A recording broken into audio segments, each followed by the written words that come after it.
Esse vídeo apresentará a resolução do exercício de número 2 da lista de reguladores shunt da disciplina de Eletrônica Geral do curso de Automação Industrial do IFMG Campus Betim.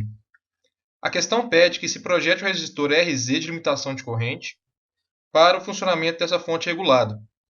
O diodo Zener empregado no circuito é o 1N2979, que é um Zener de 15 volts 10 watts, e a saída do circuito é de 8 watts. Bom, aqui está o datasheet da família do diodo N2979. Olhando para essa tabela, a gente descobre que o diodo está aqui nessa linha. E as características principais desse diodo, além dos 15 volts de tensão nominal, são uma corrente nominal de 170 mA e uma resistência de Zener de 3 ohms. E esses elementos a gente vai utilizar para fazer o projeto do circuito. Recuperando o circuito da questão, nós sabemos que o Zener, que a gente acabou de ver no datasheet, tem uma resistência de Zener de 3 ohms e uma corrente nominal que deve passar por ele para ele funcionar de 170 mA. E como a saída do circuito é de 8 watts e a tensão, obviamente, nominal de 15 volts, a resistência de carga é de 28,12 ohms, o que nos dá uma corrente de carga de 533 mA. Marcando aqui as correntes, a corrente de Zener tem que ser 170 mA, a corrente de carga 533 mA.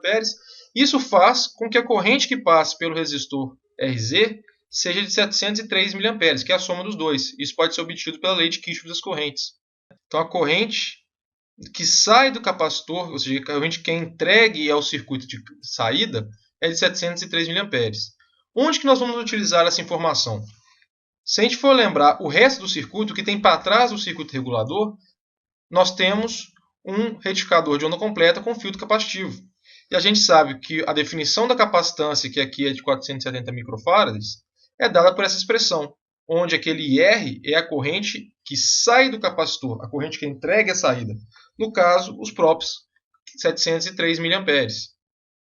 E a gente sabe que o ripo de tensão que aparece sobre o capacitor, ou seja, que aparece nesse ponto intermediário do circuito, a gente está chamando a tensão VA, por exemplo, ele é definido pela tensão máxima do capacitor menos uma tensão mínima.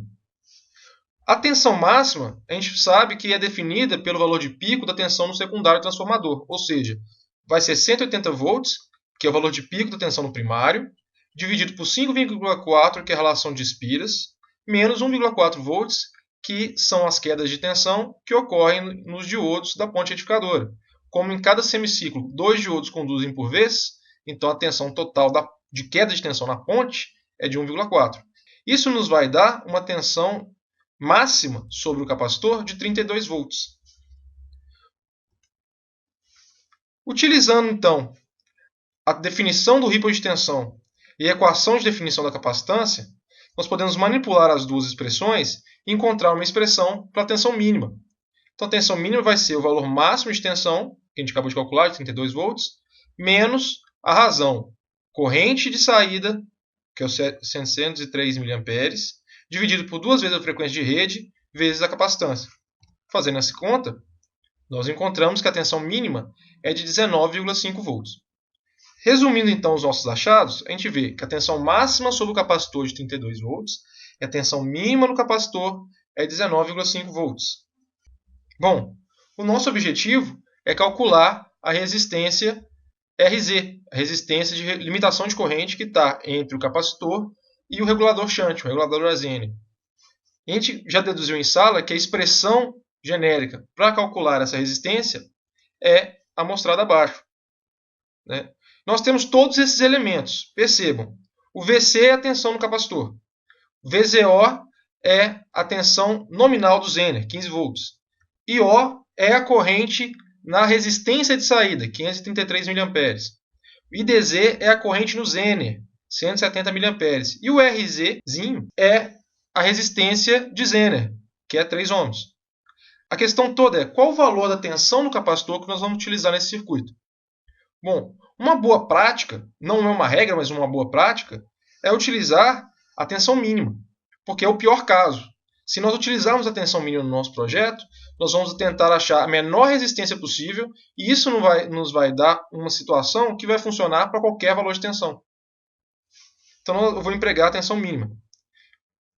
Fazendo a conta aqui, substituindo os valores, nós encontramos essa expressão.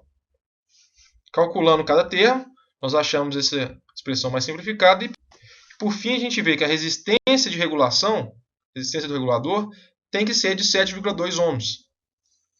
Então essa é a resposta à questão número 2. Aproveitando, a gente pode falar também da questão número 3, que pede para esse circuito qual é a regulação de linha e a regulação de carga. Como a saída do circuito é dada por um regulador a Zener, a gente sabe, né, deduziu em sala, já mostrei na apostila, que a regulação de linha, que é quanto que a tensão de saída varia quando a tensão de entrada, ou seja, a tensão no capacitor varia, é dada por essa expressão, que é simplesmente uma combinação das resistências de Zener e da resistência do regulador que a gente acabou de projetar. Fazendo a conta, a gente vê que a regulação de linha é de 0,22 volts por volt, ou seja, para cada volt de variação na tensão do capacitor, a gente vai ter 0,29 volts de variação na tensão de saída. Se a gente quiser calcular isso em porcentagem, é só dividir a regulação de linha por 15 volts, que é a tensão nominal de saída, e multiplicar por 100%. Ou seja, a nossa regulação de linha para esse circuito é de 1,93%. A regulação de carga, ela é a variação da tensão de saída em função da variação da corrente de carga, dada por essa expressão, aí também dependente das resistências do regulador e da resistência de Zener. Fazendo a mesma conta, a gente acha que a regulação de carga é de menos 2,11 volts por ampere. Ou seja, para cada ampere que eu aumento na saída do circuito, a tensão de saída vai cair 2,11 volts. Também pode representar isso por porcentagem, só dividindo a regulação de carga pela tensão nominal. E aí eu vou encontrar que a regulação de carga dessa fonte é de menos 14,1%. Bom, essa foi a resolução da questão número 2 e da questão número 3 da lista de reguladores. Bons estudos!